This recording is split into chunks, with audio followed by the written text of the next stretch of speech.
ஸ்தோத்திரம். ஒரு வசனத்தை நம்ம கொஞ்ச நேரம் தியானிக்க போகிறோம். 2 தீமோத்தேயு 1வது அதிகாரம் 12வது வசனம். 2 தீமோத்தேயு 1:12. அதில்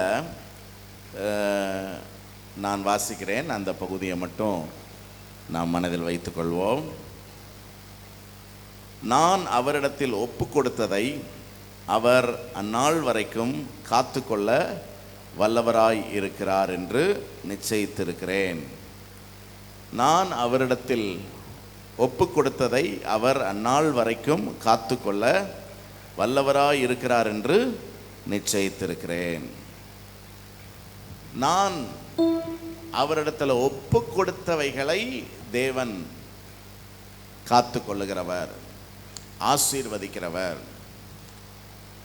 அதை நம்முடைய நன்மைக்கு ஏதுவாக மாற்றி தருகிறவர் என்ற ஒரு கருத்தின் அடிப்படையில் இந்த செய்தியை நம்ம தியானிக்க போகிறோம். இந்த மாதம் நம்மை கர்த்தருக்காக ஒப்பு கொடுக்கிற மாதம், ஒப்பு கொடுத்தலின் மாதம். பொதுவாக ஒவ்வொரு மாதமும் தேவன் நமக்கு என்ன செய்ய போகிறார் என்கிற ஒரு எதிர்பார்ப்பின் அடிப்படையில் நம்ம தியானிப்போம். போன மாதம் அவர் நமக்காக ஒரு விளக்கை ஆயத்தம் பண்ணி இருக்கிறார் என்ற அடிப்படையில் அவர் நம்முடைய சோர்வை நீக்குகிறவர், வாக்குத்தத்தங்களை நிறைவேற்றுகிறவர், நம்முடைய அந்தரங்க நற்கிரியைகளுக்கெல்லாம் வெளியரங்கமாய் பலன் அளிக்கிறவர் என்று தியானித்தோம். அதற்கு முந்தின மாதம் அவரிடத்தில் வாஞ்சையாய் இருக்கிறவர்களை தேவன் விடுவிப்பார் என்று சொல்லி, நம்முடைய மோசமான சூழ்நிலையிலிருந்து தேவன் நம்மை விடுதலை ஆக்குவார், கடன் பிரச்சனையிலிருந்து விடுதலை ஆக்குவார், நெருக்கத்திலிருந்து விடுவிப்பார் என்றெல்லாம் பார்த்தோம். இப்படி தான் ஒவ்வொரு மாதமும் நம்ம தியானிக்கிறது வழக்கம். ஆனால் இந்த மாதம் நமக்கு தேவன் என்ன செய்வார் என்கிற அந்த சிந்தனையை கொஞ்சம் ஓரமாக வச்சுட்டு, நம்ம கர்த்தருக்காக என்ன செய்யலாம் என்று நாம் சிந்திக்கும்படி கர்த்தர் நம்மை வழி நடத்துகிறார். கர்த்தருடைய ஆசீர்வாதங்கள் எல்லாமே நாம் கர்த்தருக்காக என்ன செய்கிறோம் என்கிறதின் அடிப்படையில் தான் இருக்கிறது. அதை நம்ம தெளிவாக புரிந்து கொள்ளணும். கர்த்தருடைய கரம் குறுகி போகவில்லை, அவருடைய வல்லமை குறையவில்லை, தேவனுடைய அன்பு மாறவில்லை, அவர் நம்மேல் வைத்திருக்கிற இரக்கங்களுக்கு முடிவு கிடையாது. ஆனால் வேதம் சொல்லுகிறது, வேலையாள் கூலிக்கு பாத்திரவானாய் இருக்கிறான். தேவன் அவனவனுடைய கிரியைகளுக்கு தக்கதாய் அவனவனுக்கு பலன் அளிப்பார். தேவன் மனுஷன் எதை விதைக்கிறானோ அதையே அறுப்பான் என்று சொல்லி இருக்கிறார். ஆகவே இந்த வசனங்கள் எல்லாம் நம்ம எச்சரிக்கிறது. நம்ம நாட்களை வீணாக்கிடக்கூடாது, கிருபைகளை போக்கடிச்சிடக்கூடாது. ஆண்டவர் நம்மோடு பேசுகிற வார்த்தைகளை நம்ம வீணாக்கிடக்கூடாது. நம்ம எதெல்லாம் ஆண்டவருக்காக என்று செய்கிறோமோ அதுதான் நமக்கு ஆசீர்வாதத்தை கொண்டு வரும். ஆகவே இந்த நாளில் ஆண்டவர் சொல்றார், நாம் அவரிடத்தில் ஒப்பு கொடுக்கிறத அவர் அந்நாள் வரை, அப்படின்னா கடைசி வரை அவர் காத்துக்கொள்ள வல்லவராய் இருக்கிறார். நம்முடைய தேவன் நம்மளை பாதுகாக்கிறதுல ரொம்ப கருத்துள்ளவராய் இருக்கிறார். ஆனால் நாம் அவரிடத்தில் நம்ம என்ன செய்ய வேண்டும்? ஒப்பு கொடுக்க வேண்டும். பக்கத்தில் இருக்கிறவங்களை தட்டி எழுப்பி சொல்லுங்க, ஒப்பு கொடுங்க.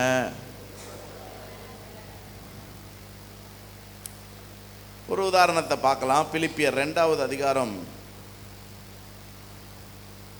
5 பாருங்களேன். பிலிப்பியர் 2வது அதிகாரம், கிறிஸ்து இயேசுவில் இருந்த சிந்தையே உங்களிலும் இருக்க கடவது. அவர் தேவனுடைய ரூபமாய் இருந்தும் தேவனுக்கு சமமாய் இருப்பதை பொருளாக எண்ணாமல் தம்மைத்தாமே வெறுமையாக்கி அடிமையின் ரூபம் எடுத்து மனுஷர் சாயலானார். அவர் மனுஷ ரூபமாய் காணப்பட்டு மரண பரியந்தம், சிலுவையின் மரண பரியந்தம் கீழ்ப்படிந்தவராகி தம்மைத்தாமே ஆதலால் தேவன் எல்லாவற்றுக்கும் மேலாக அவரை உயர்த்தி.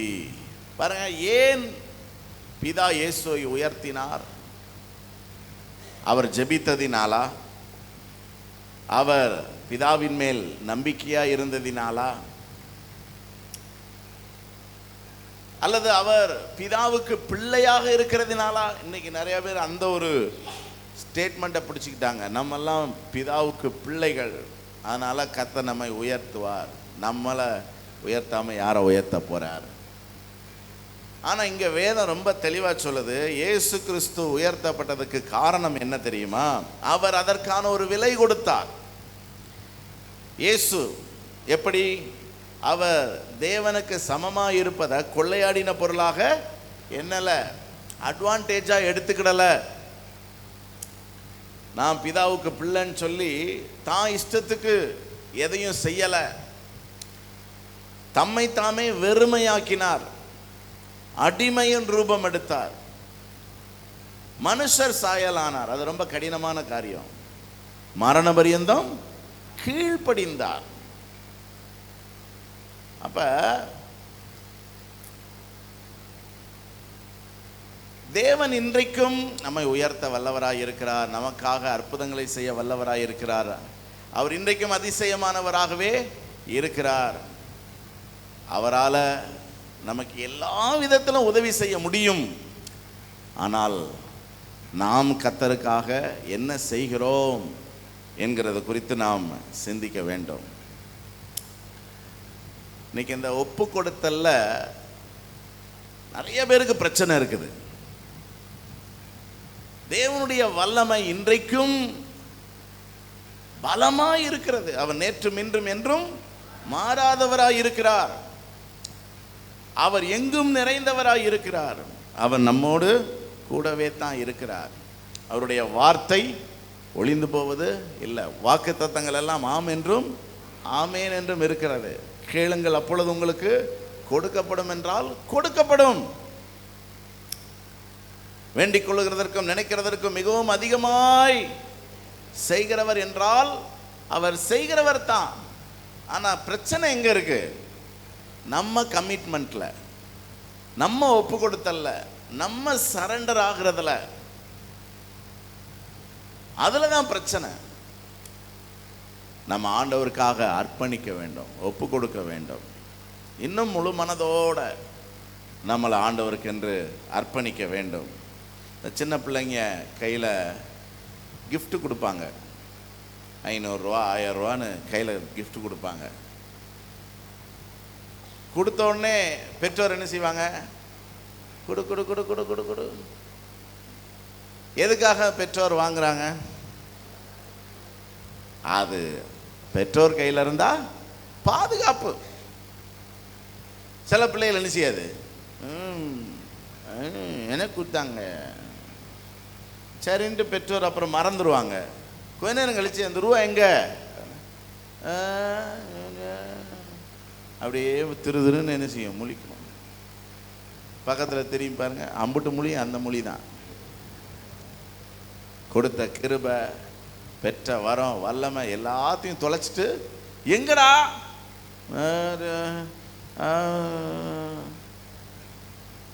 ஆண்டவர் சொல்றாரு, நீ உன்னை நல்லா ஒப்புக்கொடு ஆண்டவருடைய கரத்தில். அப்பதான் அது ஆசீர்வாதமாய் இருக்கும்.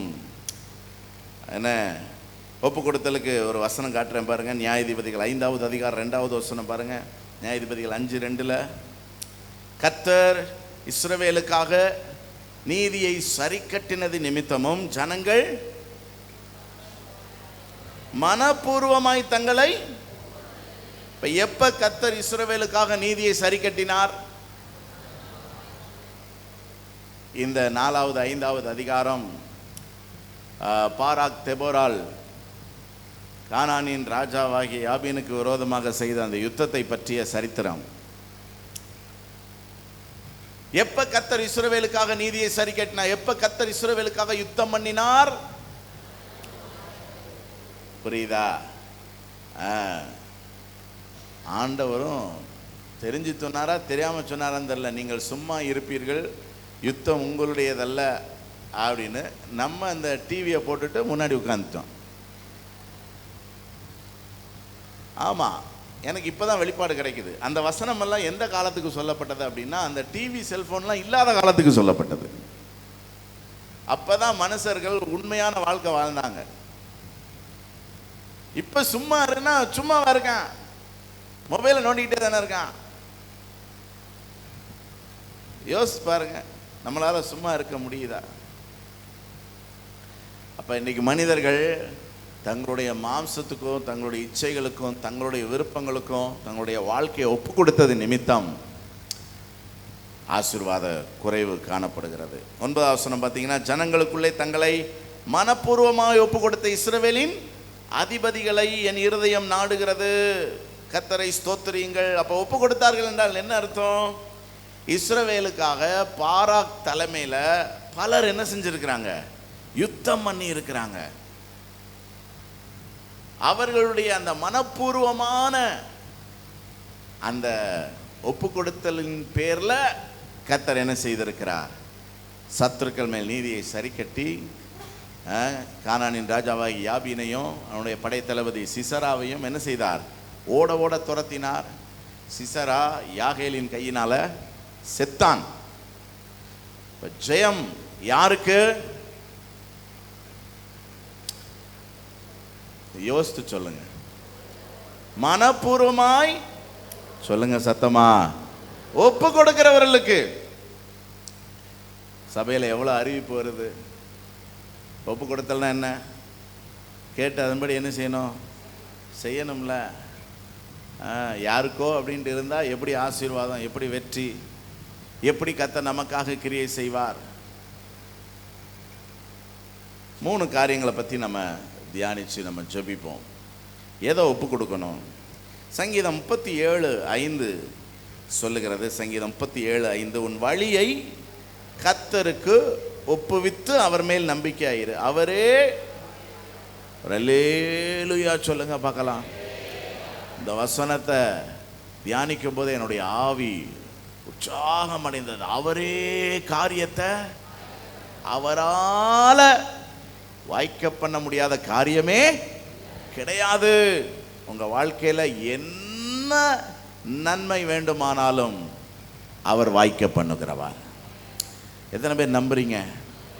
அவரே காரியத்தை, குதிரை யுத்த நாளுக்கு ஆயத்தமாக்கப்படும், ஜெயமோ வரும். ஆனால் யாருடைய காரியத்தை வாய்க்க பண்ணுவார்? அவர் மேல் நம்பிக்கையா இருக்கிறவருடைய. அப்படியா? நீ வழிய ஒப்பு கொடு, அதுக்கப்புறம் கர்த்தர் மேல நம்பிக்கையா இரு. நான் கர்த்தரை நம்புறேன், ஆனா என் இஷ்டத்துக்கு நான் இருப்பேன், ஒன்னும் என்ன செய்யாது, நடக்காது. பாருங்க, பிசாசு நம்மளை தேவனை விட்டு பிரிக்கிறதுக்கு நம்மளை ஒன்றும் குலதெய்வம் கோயிலுக்கு நம்ம கூட்டு போக வேண்டிய அவசியம் இல்லை. ஒரு சின்ன டைவர்ஷன் தான்.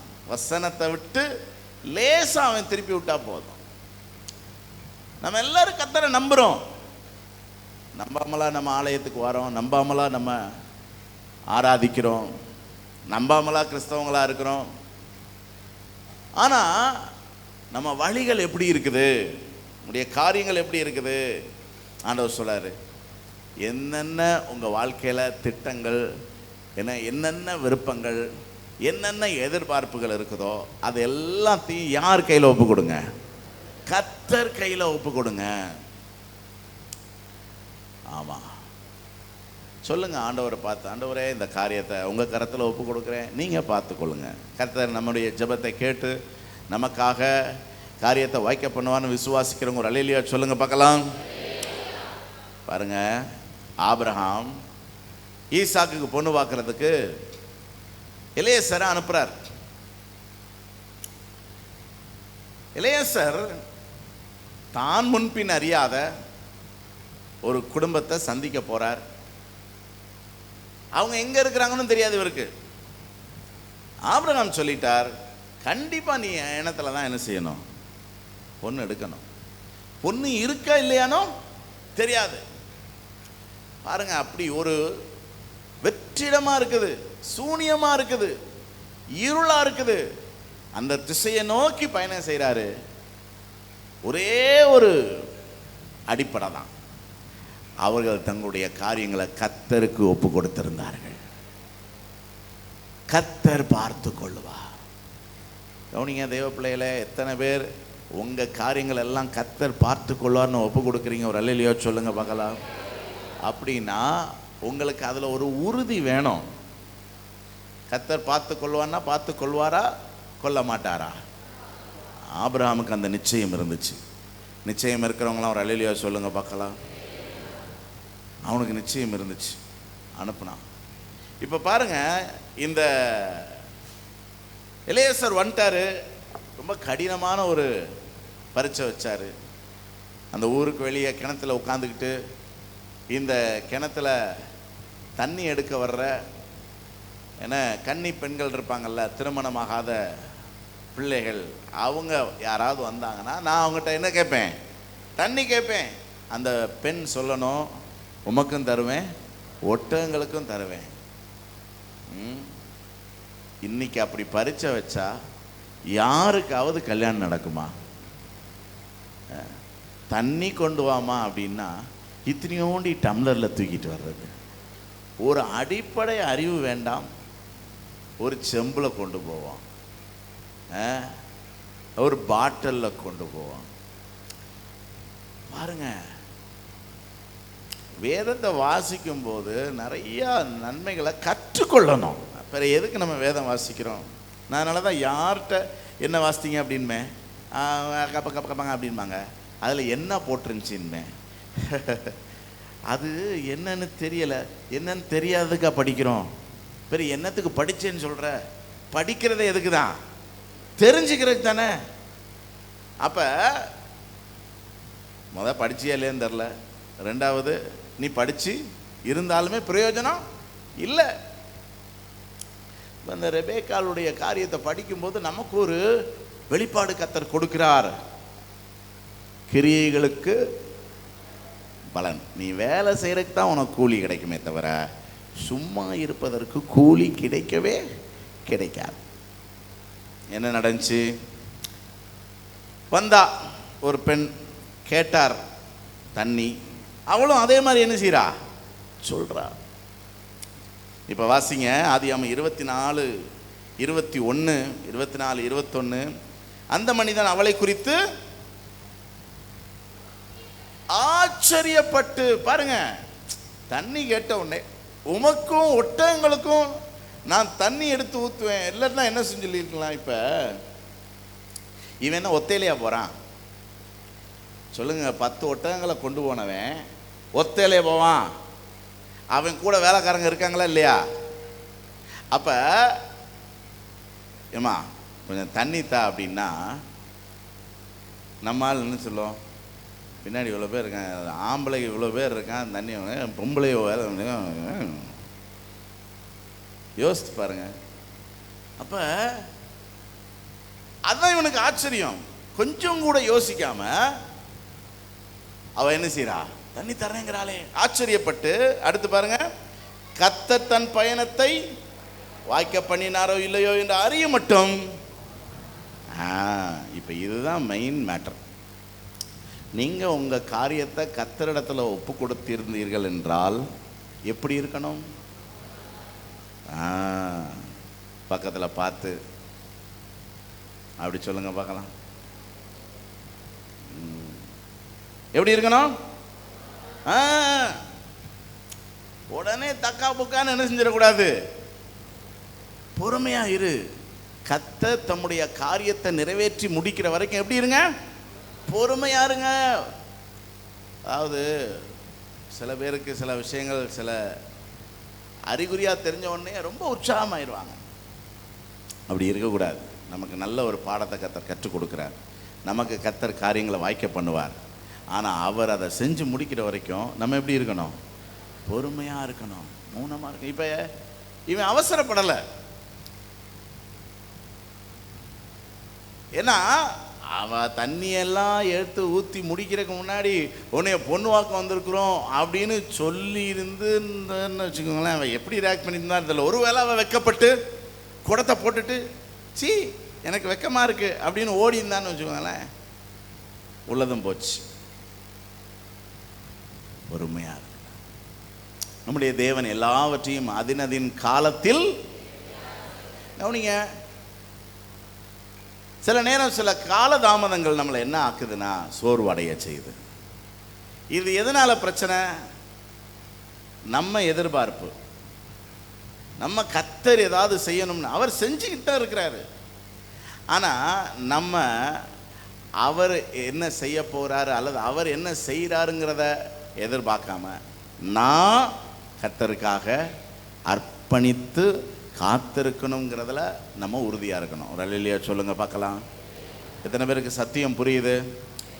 உங்கள் காரியத்துக்காக கர்த்தர் கிரியை செஞ்சுக்கிட்டு இருக்காருன்னு எத்தனை பேர் விசுவாசிக்கிறீங்க? நீங்கள் உங்கள் வழியை, உங்கள் திட்டங்கள், உங்கள் தீர்மானங்கள், உங்கள் எதிர்பார்ப்புகள், உங்கள் காரியங்கள் எல்லாத்தையும் ஆண்டவர்கிட்ட ஒப்பு கொடுத்துருந்தீங்கன்னா அதனுடைய அடையாளம் என்ன சொல்லுங்க? காரியம் முடிகிற வரைக்கும் எப்படி கர்த்தர் காரியத்தை செய்கிறார். அதனால தான் சில பேர்லாம் ரொம்ப என்கிட்ட வந்து புலம்புவாங்க. நான் சொல்லுவேன், சிஸ்டர், பிரதர், இன்னும் நாள் முடியலை, நம்ம என்ன நாளைக்கே செத்தா போகிறோம் அல்லது இதோட எல்லாமே முடியவா போகுது, உலகம் முடியவா போகுது? இல்லை, காலங்கள் இருக்குது. கர்த்தர் கிரியை செய்து கொண்டு இருக்கிறார். என்ன? ஆமாம். இன்னொரு அற்புதமான ஒரு காரியம் இருக்குது. ரூத் 3வது அதிகாரம் 18வது வசனம் பாருங்களேன்.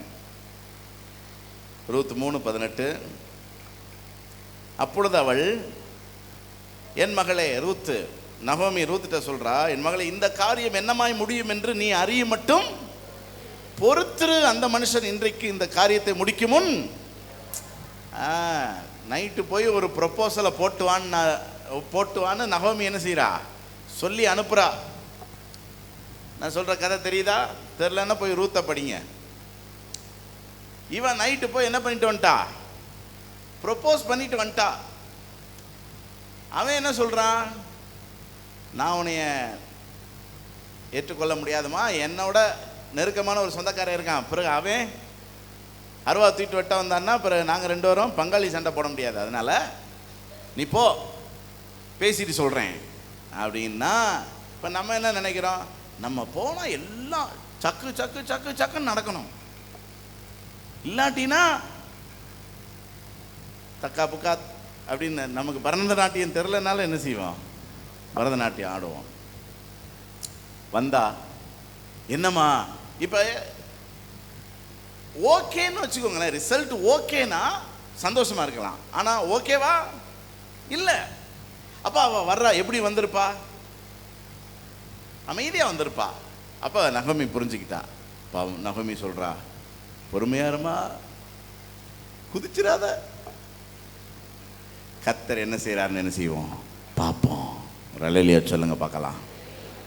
எத்தனை பேர் சத்தியத்தை விளங்கி, எத்தனை பேர் பொறுமையாக இருப்பீங்க? வேதம் சொல்லுகிறது, யோபின் பொறுமையை குறித்து கேள்விப்பட்டிருக்கிறீர்களே, கர்த்தருடைய செயலின் முடிவையும். அப்போ கர்த்தருக்காக ஒப்பு கொடுத்தவர்கள் எப்படி இருப்பாங்க? வாயை மூடி இருப்பாங்க. 2வது எப்படி இருப்பாங்க? பொறுமையாக இருப்பாங்க. 3வது எப்படி இருப்பாங்க தெரியுமா? வேதம் சொல்லுது, எசேக்கியேல் 37:3, மனுபுத்திரனே, இந்த எலும்புகள் உயிரடையுமா? எங்க கூட்டு போய் காட்டுறாரு? எலும்பு பள்ளத்தாக்கு. எல்லாம் எலும்புகள் உதிரி உதிரியா கிடக்குது. கேட்கிறாரு, எலும்புகள். இப்ப நமக்கு வேதம் தெரியும். ஏன்னா ஒரு சிறு பெண் அப்பதான் மரித்திருக்கிறா. இயேசு போய் என்ன செஞ்சார்? கைப்பிடிச்சு தூக்கி விட்டார். இன்னொரு இடத்துல மரித்த ஒரு வாலிபனை மறுநாள் பாடையில் வச்சு என்ன செய்கிறாங்க? அப்போ அவன் செத்து 24 மணி நேரம் ஆகுது. போய் பாடையை தொட்டார், எழுந்தான். இன்னொரு முறை மரித்து 3 நாள் ஆயிற்று. 3 நாளா 4 நாளா? 4 நாளா போய் கல்லறையை திறந்து லாசரு வெளியே வந்துட்டான். ஆனால் இது ரொம்ப எக்ஸ்ட்ரீம். எலும்பு கலன்றுச்சு. அப்படி ஏதாவது எலும்பு பார்த்துருக்கீங்களா? மனித எலும்புகள் பார்த்துருக்கீங்களா? ஸ்கூல்லலாம் வச்சுருப்பாங்க, லேபில். ஆமாம். சரி, உயிர் அடையுமா? கவனிங்க. அப்பொழுது அவர் என்னை நோக்கி, 11ஆம் வசனம், மனுபுத்திரனே, இந்த எலும்புகள் இஸ்ரவேல் வம்சத்தார் அனைவருமே, இதோ அவர்கள் எங்கள் எலும்புகள் உலர்ந்து போயிற்று, எங்கள் நம்பிக்கை சொல்லுங்க. எசேக்கியேல் 37:11 எடுத்து பார்க்கலையா நீயும்? வசனம் ஏன் போட மாட்டேங்கிறாங்கன்னு தெரியலையே. ஒரே இருள் சூழ்ந்து இருக்குது, கார் இருள். 6 மணி நல்ல நேரம் தானே, இப்போதான் பொழுது விடுகிறது. ஏன் உங்களுக்கு நித்திரை மயக்கம்? பார்க்குறீங்களா இல்லையா? 11 எசேக்கியேல் 37:11 வாசிங்க பார்க்கலாம். அப்பொழுது அவர், மனுபுத்திரனே, இந்த எலும்புகள், உங்கள் பேரை வேணால் போட்டுக்கோங்க, அந்த எலும்புகள் நம்ம வம்சம். அடுத்து, அவர்கள் எங்கள் எலும்புகள் உலர்ந்து போயிற்று, எங்கள் நம்பிக்கை நாங்கள் அறுப்புண்டு போகிறோம் என்கிறார்கள். அப்போ கவனிங்க, இது எதை குறிக்குது? நம்பிக்கையற்ற சூழ்நிலை. கவனிங்க, நம்ம ஒரு காரியத்தை கத்தட்ட ஒப்பு கொடுத்துருக்கோம், ஆனால் சூழ்நிலை எப்படி இருக்கு? நம்பிக்கையற்ற சூழ்நிலை. அதுதான் உலர்ந்த எலும்பு. 9வது வசனம் பாருங்க. என்னை பார்த்து, நீ ஆவியை நோக்கி உரை. நீ தீர்க்க தரிசனம் உரைத்த ஆவியை நோக்கி. சரி, போதும். அப்ப ஆண்டவர் என்ன சொல்றாருன்னா, நீ பேசு. என்ன பேசு? எலும்புகள் உயிரடையும் என்று பேசு. ஒரு அல்லேலூயா சொல்லுங்க பார்க்கலாம். எத்தனை பேர் உங்களுடைய சூழ்நிலைகளுக்கு நேராக பேச போறீங்க? எதிராக பேசக்கூடாது. நடக்காது, வராது, இனி ஒன்றும் இல்லை, எல்லாம் முடிஞ்சு போச்சு, அப்படி இப்படி. No no no no no no. ஆண்டவர் சொல்லாரு, நீ பேசு, நீ பேசு. அப்போ கவனிங்க, உங்கள் காரியத்தை நீங்கள் கத்தட்ட ஒப்பு கொடுத்துருந்தீங்கன்னா, கத்தரிடத்தில் ஒப்பு கொடுக்கப்பட்ட காரியம் ஒருபோதும் கெட்டு போவது இல்லை. கத்தரிடத்தில் ஒப்பு கொடுக்கப்பட்ட காரியம் ஒருபோதும் நடக்காமல் போவது இல்லை. கர்த்தரிடத்தில் ஒப்பு கொடுக்கப்பட்ட கடன் ஒருபோதும் அடைக்கப்படாமல் போவது இல்லை. கர்த்தரிடத்தில் ஒப்பு கொடுக்கப்பட்ட குடும்ப வாழ்க்கை ஒருபோதும் சீரழிந்து போவது, கர்த்தரிடத்தில் ஒப்பு கொடுக்கப்பட்ட பிள்ளைகள் ஒருபோதும் கெட்டு போவது இல்லை. கர்த்தரிடத்தில் ஒப்பு கொடுக்கப்பட்ட உங்க குடும்பம் ஒருபோதும் சீர்குலைந்து போவது. விசுவாசிக்கிறவங்க ஒரு அல்லேலூயா சொல்லுங்க பார்க்கலாம். நீங்க ஆண்டவர்கிட்ட ஒப்பு கொடுத்துருந்தீங்கன்னா, ஆண்டவர் காரியத்தை நடப்பிக்கிற வரைக்கும் அமைதியா இருங்க. 2வது, பொறுமையா இருங்க, காத்திருங்க. 3வது, விசுவாசத்தை என்ன செய்யுங்க? பேசிக்கிட்டே இருங்க. நடக்கும், கிடைக்கும், பேசிக்கிட்டே இருங்க. ஆமா, அவைகள் காலூன்றி மகா பெரிய சேனையாக எழும்பிற்று. ஒரு அல்லேலூயா சொல்லுங்க பார்க்கலாம். சரி, 2வதாக நீதிமொழிகள் 16:3 உன் செய்கைகளை கர்த்தருக்கு ஒப்புவி, அப்பொழுது உன் யோசனைகள். தேவன் நம்முடைய நினைவுகளையும் அறிகிற தேவன். வேதம் சொல்லுகிற நாம் நினைப்பதற்கும் மிகவும் அதிகமாய்.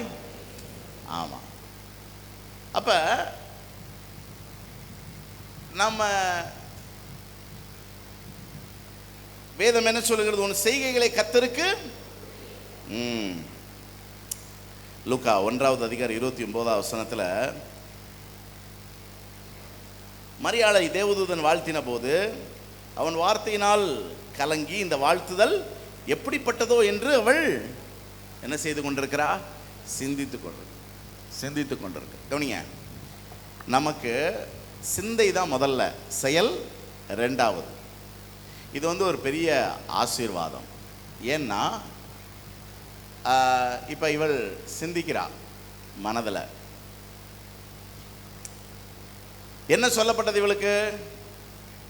நீ கர்ப்பவதியாய் ஒரு குமாரனை பெறுவாய், அவர் இரட்சகராய் இருப்பார். சரி, இப்போ இது நிறைவேறுவதற்கு அவள் என்ன செய்யணும்? தன்னுடைய சரீரத்தை ஒப்பு கொடுக்கணும். அது சாதாரணமான விஷயம் அல்ல. அவள் எவ்வளவோ வெட்கத்தை அவர் என்ன செய்ய போறா? சந்திக்க போகிறா. அவமானத்தை சந்திக்க போகிறா. பாடுகளை சந்திக்க போகிறா. அதனால தான் அவள் சிந்திக்கிறாள்.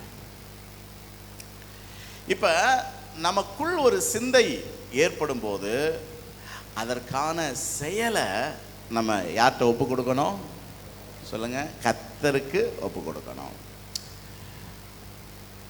கர்த்தருக்கு ஒப்பு கொடுக்கிற செயலும் இருக்குது, பிசாசுக்கு ஒப்பு கொடுக்கிற செயலும் இருக்குது. இப்ப யூதாஸ் இயேசுவை காட்டி கொடுக்கணும் அப்படிங்கிறது முதல்ல எங்க அவனுக்கு தோன்றுது? சிந்தையில. சரியா? இப்ப இவன் செயலை யார்கிட்ட ஒப்பு கொடுக்கணும்? கர்த்தர்ட்ட ஒப்பு கொடுக்கணுமா, பிசாசுட்ட ஒப்பு கொடுக்கணுமா? இப்ப நம்மளை பரிசுத்த ஆவியானவரும் ஏவுவார், பிசாசும் ஏவுவான். ஆனா நம்முடைய செயலை யார்கிட்ட ஒப்பு கொடுக்கணும்? இப்ப இந்த சிந்தனைக்கும் செயலுக்கும் ஒரு இடைப்பட்ட காலம் இருக்குதுங்க. அதுல நமக்கு ஒரு மனத்தெளிவு வேணும். என்னுடைய செயல் யாருக்காக? கர்த்தருக்காக. அந்த தெளிவு உங்களுக்கு இருந்துச்சுன்னா உங்க செயல் கர்த்தருக்கு பிரியமானதா என்ன செய்யும்? ஏன்னா மனுஷன் எதை விதைக்கிறானோ அறுப்பான். சிந்தனையில் 1000 இருக்குங்க. என்ன, இப்போ ஒரு சின்ன உதாரணம் சொல்கிறேன். மனுஷர் படும் எல்லா பிரயாசமும் மற்றவர்களுடைய பொறாமைக்கு ஏதுவாக இருக்கிறத. ஆமாம், எனக்கு யார் மேலேயும் பொறாமையே கிடையாதுன்னு சொல்கிறவங்க ஒரு அலையிலையா சொல்லுங்கள் பார்க்கலாம். எல்லாருக்குமே பொறாமை உண்டு. ஆனால் அந்த பொறாமை உள்ளே இருந்தாலும், சிந்தனையில் வெளிப்பட்டாலும், செயலை யார்கிட்ட ஒப்பு கொடுக்கணும்? கர்த்தர்ட்ட ஒப்பு கொடுக்கணும். இப்போ காயின் ஆபேல் மேலே எரிச்சல் ஆயிட்டான். அது கைண்ட் ஆஃப் பொறாமை தான். பாருங்க, சிந்தனையில் ஒரு காரியம் வெளிப்பட்ட உடனே கர்த்தருக்கு தெரியுதுல, அவர் வந்துடுறாரு. என்னப்பா உன் முகநாடி வேறுபட்டிருக்கு அப்படின்னா என்ன அர்த்தம்? என்ன வித்தியாசமாக யோசிக்கிறியே? என்ன நீ நன்மை செஞ்சா நீ தீமை செஞ்சா பாவம் உன் வாசற்படியில். பாருங்களேன், அந்த செயல் வெளிப்படுவதற்கு முன்பாக கர்த்தர் என்ன செய்கிறார்? இடைப்படுகிறார். இப்பயும் அப்படித்தான். நம்ம என்ன சிந்திக்கிறோங்கிறது கர்த்தருக்கு தெரியும். நம்ம சிந்திக்க ஆரம்பிச்சோடனே கர்த்தர் இடைப்படுவார். தெரியுமா உங்களுக்கு?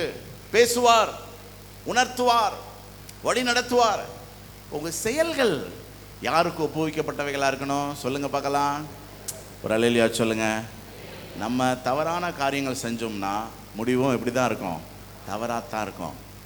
கர்த்தர் நமக்கு நன்மை செய்ய அன்னைக்கு பாருங்க, ஆண்டவர் இவ்வளவு சொல்லியும் அவன் என்ன செய்யலை?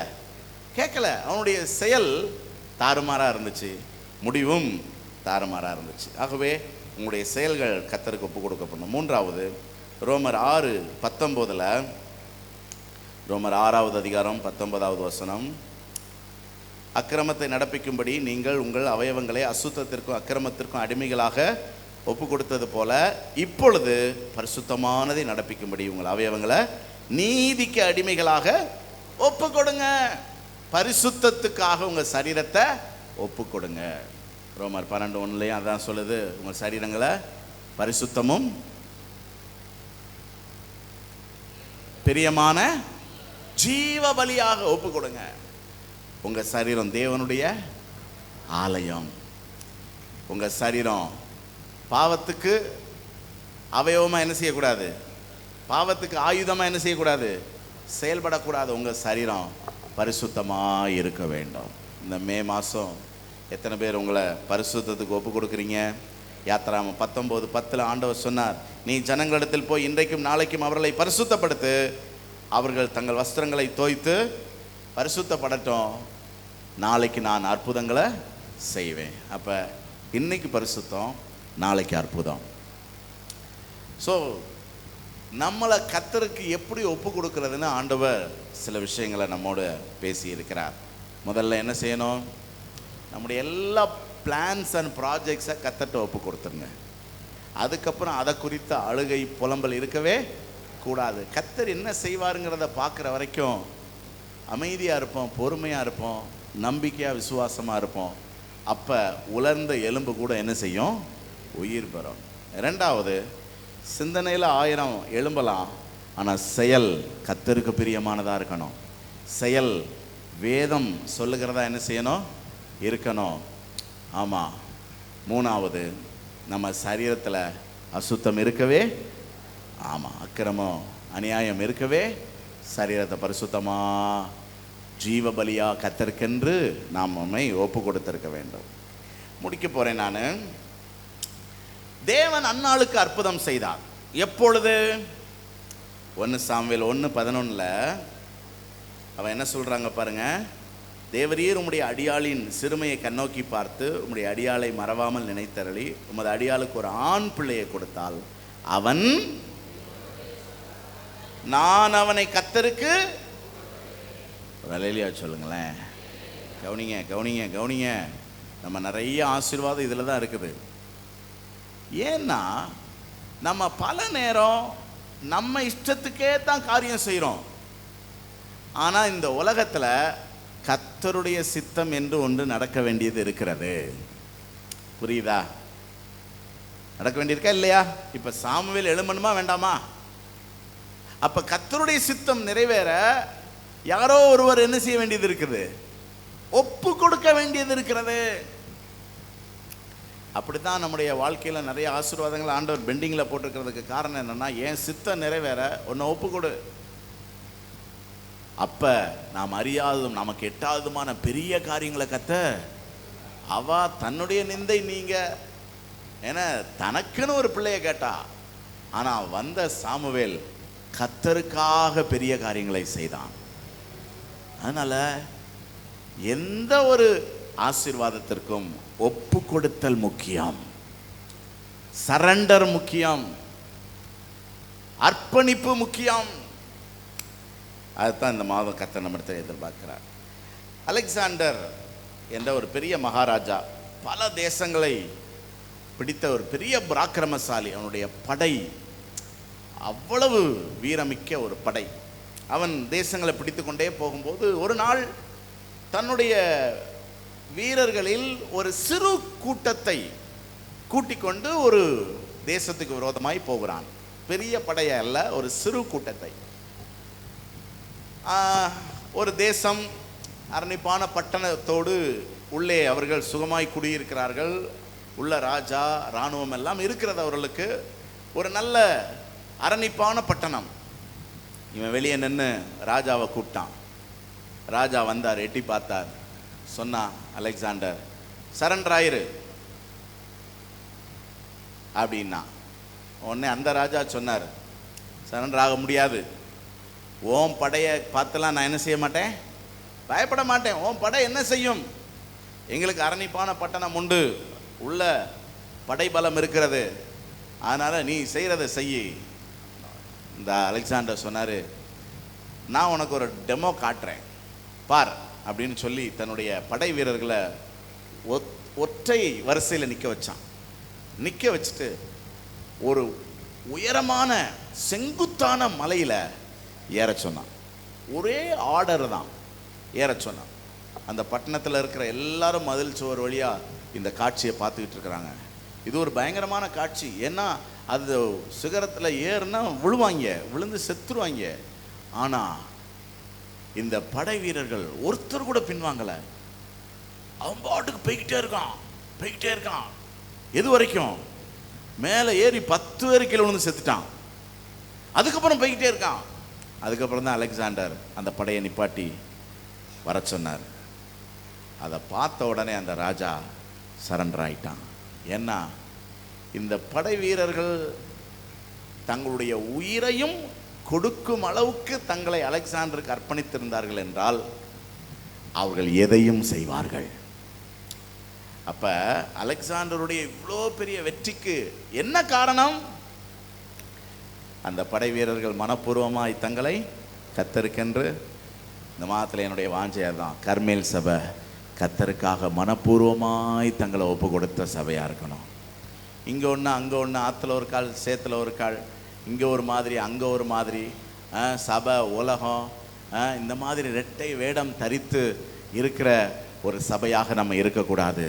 நம்ம முழு மனதாக கர்த்தருக்காக அர்ப்பணிக்கப்பட்ட சபையாக இருந்தால் கர்த்தர் ஆதி திருச்சபையில் செய்த அற்புதங்களை இன்றைக்கும் செய்து தம்முடைய நாமத்தை மகிமைப்படுத்த அவர் வல்லவராக இருக்கிறார்.